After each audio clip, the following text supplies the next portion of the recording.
Sarah Martinez had always believed in one simple truth. Medics save lives, soldiers take them. She wore her Red Cross armband like a shield, a symbol that separated her from the violence around her. While others trained with rifles, she trained with tourniquets. While they practiced shooting, she practiced suturing. The military hospital and the forward operating base was her sanctuary. Between the canvas walls and medical supplies, she felt safe in her purpose. Her hands were meant to heal, not harm. She had joined the Army Medical Corps against her father's wishes. He was a retired colonel who believed every soldier should know how to fight, regardless of their role. "You're in a war zone, Sarah," he had told her before deployment. "The enemy doesn't care about your Red Cross." She had dismissed his words. The Geneva Conventions protected medical personnel. It was international law. She was there to help anyone who needed it, friend or enemy alike. That was the oath she had taken. Her best friend in the unit was Lieutenant James Cooper, an infantry officer who respected her principles but worried about her safety. They had gone through basic training together years ago. He had chosen the path of combat. She had chosen medicine. "You're too idealistic," James told her one evening as they shared coffee outside the medical tent. "This isn't a classroom. Rules don't always apply out here." Sarah shook her head firmly. "If we abandon our principles, we become no better than the people we're fighting." "I'm a medic, James, not a soldier." The base was located in a valley surrounded by mountains, in a region where tensions ran high. The local population was caught between military forces and insurgent groups. Every day, Sarah treated injuries from both sides of the conflict. She didn't ask questions about who the patients were or what they had done. She simply healed them. Her commanding officer, Major Richards, appreciated her dedication but shared James's concerns. During a briefing, he announced that all personnel, including medical staff, would undergo weapons training. Sarah protested immediately. "Sir, with respect, I'm a non-combatant. I shouldn't be carrying weapons." Major Richards looked at her with tired eyes. "Corporal Martinez, this is not optional. You need to know how to defend yourself and your patients if necessary." Reluctantly, Sarah attended the training sessions. She learned to load, aim, and fire an M4 rifle, but her heart wasn't in it. Each shot felt like a betrayal of everything she stood for. When the training ended, she returned her weapon to the armory, determined never to carry it in the field. She was a healer. That was her identity, her purpose, her line in the sand. The mission came down on a Tuesday morning. A small village 15 miles north had reported an outbreak of cholera. The local clinic was overwhelmed and they needed medical assistance urgently. Sarah volunteered immediately. This was exactly why she had joined the medical corps, to help civilians caught in the crossfire of war. Major Richards assigned a small team for the mission. Sarah would be accompanied by Sergeant Davis, an experienced soldier who had been in the region for 2 years, and Private Chen, a young communications specialist. They would travel in a single armored vehicle with supplies and return before nightfall. James found Sarah as she was loading medical supplies into the truck. His face showed concern. "I don't like this, Sarah. That area has been quiet lately." "Too quiet. People are sick, James. They need help." "Isn't that why we're here?" He handed her a sidearm. "At least take this, please." Sarah looked at the weapon in his outstretched hand and shook her head. "You know I can't. I won't." James's jaw tightened with frustration. "Your principles won't stop a bullet, and a gun won't make me a better doctor," she replied softly, touching his arm. "I'll be fine. Davis knows the route, and we'll have radio contact the whole time." The journey started smoothly. The morning sun painted the mountains in shades of gold and orange. Sergeant Davis drove carefully, his eyes constantly scanning the road ahead. Private Chen sat in the back with Sarah, checking equipment and testing the radio. Sarah reviewed her medical supplies, mentally preparing for what she might face. Cholera was brutal, but treatable with proper care. She had oral rehydration salts, antibiotics, and intravenous fluids. She could make a real difference today. The village appeared peaceful when they arrived. Children played in dusty streets while women carried water from a central well. The local elder, a man named Hassan, greeted them with obvious relief. He led them to a building where the sick had been gathered. The smell hit Sarah before she even entered. 23 people, mostly children and elderly, lay on mats with symptoms of severe dehydration. Sarah immediately went to work. She moved from patient to patient, starting 4 lines, administering medication, and instructing family members on care procedures. Private Chen helped translate while Sergeant Davis stood guard outside, though his posture remained relaxed. Hours passed quickly. Sarah was so focused on her work that she barely noticed the sun beginning its descent. She had stabilized most of the patients and trained several villagers to continue care. It was good work, meaningful work. This was what being a medic meant. Hassan brought them tea and bread as thanks. Through Chen's translation, he warned them that the road back could be dangerous after dark. Local militants sometimes set up checkpoints.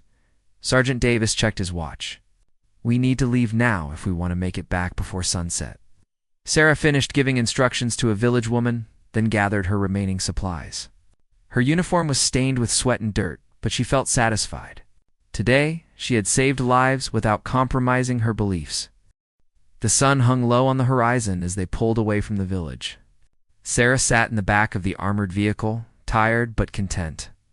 She thought about the little girl she had treated, barely 6 years old, whose eyes had been hollow with dehydration. Now that child would live to see another day. Sergeant Davis drove faster than he had that morning. The vehicle bounced over the rough mountain road, kicking up clouds of dust behind them. Private Chen tried to maintain radio contact with the base, but the signal kept cutting in and out. The mountains interfered with communication. It's normal here, Davis called back. We'll get clear signal once we're through the pass. Sarah noticed his hands gripping the steering wheel tighter than before. His eyes kept flicking to the rearview mirror and the rocky slopes on either side of the road. She felt a knot forming in her stomach. Davis, is something wrong? Just being cautious, ma'am. This stretch of road is exposed. Good place for an ambush. The word hung in the air like a threat.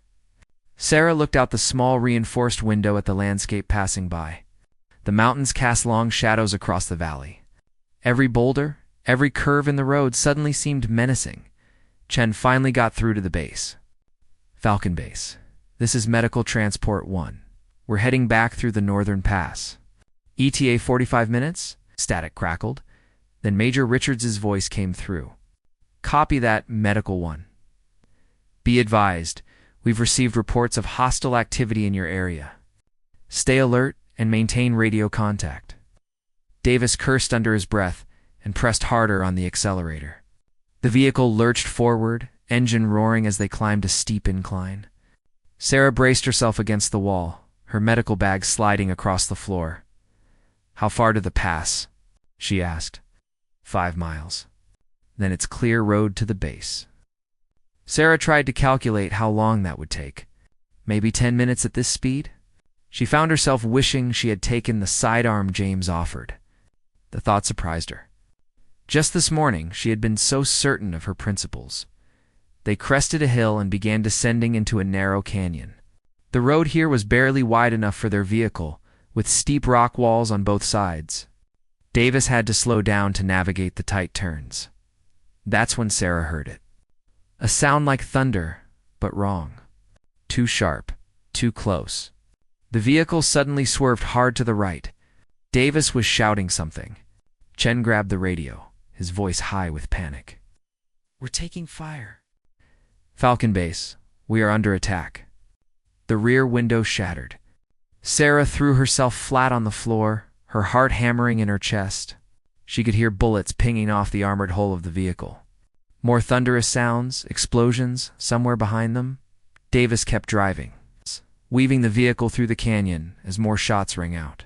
Sarah looked up and saw his face in the mirror. His jaw was set with determination, but there was fear in his eyes too. Hold on. He yelled. The vehicle hit something hard. Sarah felt herself thrown against the wall. Metal screamed against rock. Then everything tilted sideways, and they were rolling, crashing. The world becoming a chaos of noise and motion and terror that seemed to last forever before everything finally stopped. Sarah opened her eyes to smoke and confusion. The vehicle was on its side. Medical supplies were scattered everywhere. Her head throbbed, and she tasted blood in her mouth. She tried to move and felt sharp pain in her left arm. Davis. Chen. Her voice came out as a croak. Groaning came from the front. Sergeant Davis was hanging sideways in his seat, held by the seatbelt. Blood ran down his face from a gash on his forehead. Private Chen was unconscious, slumped against the dashboard. Sarah forced herself to move despite the pain. She crawled toward Chen first, her medic training overriding everything else. She checked his pulse. Alive, but his breathing was shallow. She could see a severe injury to his chest where something had penetrated during the crash. Outside, she heard voices shouting in a language she didn't understand. Footsteps on gravel, getting closer. Davis struggled with his seatbelt, finally getting free and dropping onto the side wall of the vehicle. He grabbed his rifle and checked the magazine. We have to move. Now. Chen needs treatment. I can't move him like this. If we stay here, we're dead. Davis's voice was urgent but steady. He kicked at the rear door until it opened partially. Can you walk? Sarah nodded, though her arms screamed in protest. She grabbed her medical bag, refusing to leave it behind. Davis helped her through the opening, then went back for Chen. He pulled the young soldier out as gently as possible, while Sarah kept pressure on Chen's wound. They were in a small depression created by the crash. With the overturned vehicle providing some cover, Sarah could see figures moving on the rocks above them. At least 6 men with rifles, surrounding their position. Davis laid Chen down behind the vehicle and took up a defensive position. He fired 3 shots toward the rocks, forcing the attackers to take cover. Sarah, I need you to take this. He held out his sidearm. I can't. I'm treating Chen. There are too many of them. I can't hold them all off alone. Another burst of gunfire hit the vehicle. Please, Sarah, I need you. Sarah looked at Chen's pale face, then at the weapon in Davis's hand. Everything she believed in told her to refuse. She was a healer. Taking that gun would cross a line she had sworn never to cross. But Chen was dying. Davis was wounded. If they were overrun, she couldn't save anyone. With trembling hands, she took the pistol. It felt heavier than she remembered from training. Davis showed her how to release the safety. His movements quick and efficient, even as blood dripped from his forehead. Stay low. Don't fire unless they get close. I'll try to keep them back. Sarah turned back to Chen, working frantically to stabilize him, while holding the gun awkwardly in her injured left hand. She packed the chest wound, started an IV line with supplies from her scattered bag. All the while, the sounds of gunfire echoed around them. Davis fired methodically, making every shot count. But Sarah could see they were being flanked. 2 men were working their way around to their right, using the rocks for cover. Davis, your right side. He swung his rifle around and fired. One attacker went down, but the other returned fire. Davis jerked backward, hit in the shoulder. He dropped his rifle and fell against the vehicle, cursing in pain. Sarah felt time slow down. Chen was unconscious and dying. Davis was wounded and couldn't fight. The second attacker was moving closer, his rifle raised. She could see his face now, young, maybe 20 years old. Determined, her hands moved on their own, raising the pistol. Every lesson from training came flooding back. The moment stretched into eternity. Sarah's finger rested on the trigger. The young attacker was 20 feet away, close enough that she could see the determination in his eyes. He was raising his rifle toward Davis, who was struggling to reach his own weapon with his good arm. Sarah's medical training screamed at her. This person was someone's son, someone's brother. He had a life, dreams, people who loved him. How could she take that away? But then she saw Chen's shallow breathing, Davis's blood soaking through his uniform, and she understood something her father had tried to tell her. Sometimes saving lives meant making impossible choices. She squeezed the trigger. The recoil surprised her even though she had trained for it. The shot went wide, hitting rock near the attacker's feet. He spun toward her, and for a split second their eyes met. She saw his surprise that a medic was armed, saw him adjust his aim toward her. Sarah fired again, and again the second shot hit him in the leg. He fell, his rifle clattering away on the rocks. The third shot missed completely as her hands shook violently. The sound of gunfire seemed impossibly loud, echoing off the canyon walls and through her soul. Davis managed to grab his rifle with his good arm and provided covering fire. The other attackers, seeing their companion down and facing more resistance than expected, began to retreat up the canyon walls. More shots were exchanged, but they were pulling back. Sarah dropped the pistol like it had burned her. Her whole body was shaking. She turned immediately to Davis, applying pressure to his shoulder wound, while tears streamed down her face. "You did good," Davis said through gritted teeth. "You saved our lives." But Sarah couldn't speak.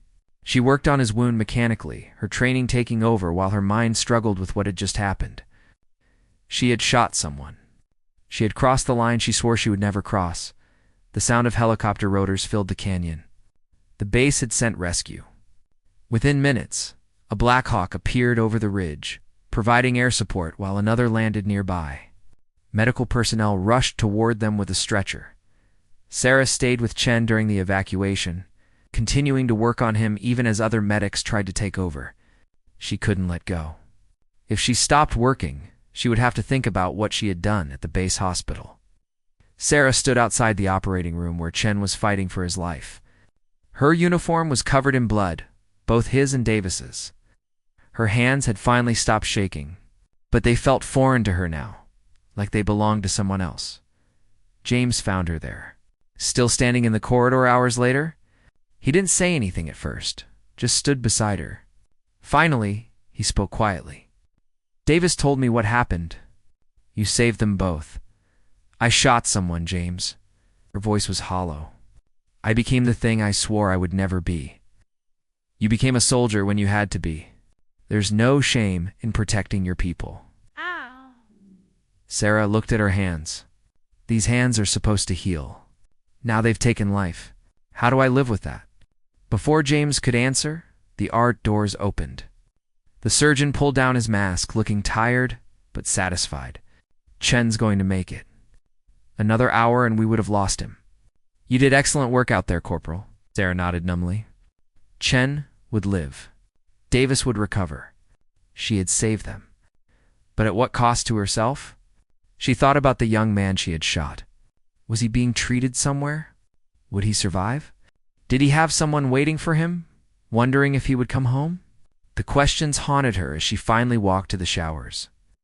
Watching the blood wash away, but unable to wash away the memory of pulling that trigger. 3 days passed before Sarah could bring herself to visit Chen in recovery. She had buried herself in work, treating routine injuries and illnesses, avoiding everyone who wanted to talk about the ambush. But she couldn't avoid Chen forever. He was awake when she entered, his chest heavily bandaged, but his color much better. He smiled weakly when he saw her. "Hey, Doc, they tell me you're the reason I'm still breathing." Sarah sat in the chair beside his bed. "How are you feeling?" "Like I got hit by a truck, but alive." He studied her face. "Davis told me everything. Said you saved both our lives. I did what I had to do." The words felt empty. "You did more than that. You went against everything you believed in to protect us." Chun's voice was serious now. "That takes real courage, ma'am." Sarah looked away. "I don't feel courageous. I feel like I betrayed myself." That evening, Major Richards called her to his office. She expected a debriefing or maybe even a commendation. Instead, she found her father sitting there. He had flown in from across the country when he heard what happened. The moment she saw him, something inside her broke. She had been holding herself together for days, but seeing his familiar face made all the emotions come flooding out. He held her while she cried, not saying anything, just being there. When she finally composed herself, he spoke quietly. "I heard what you did. I know how hard that must have been for you. I always thought you wanted me to be like you, Dad, a soldier first." He shook his head. "I wanted you to understand that the world isn't as simple as we wish it could be. You're a medic, Sarah. That's who you are. But sometimes even healers have to make impossible choices. I took a life to save lives. How do I reconcile that?" "You don't. Not completely. You carry it with you. You let it remind you why healing matters so much. took her hands in his. The fact that it haunts you shows you haven't lost who you are. The day it stops bothering you is the day you should worry. Over the following weeks, Sarah slowly found her way back to herself.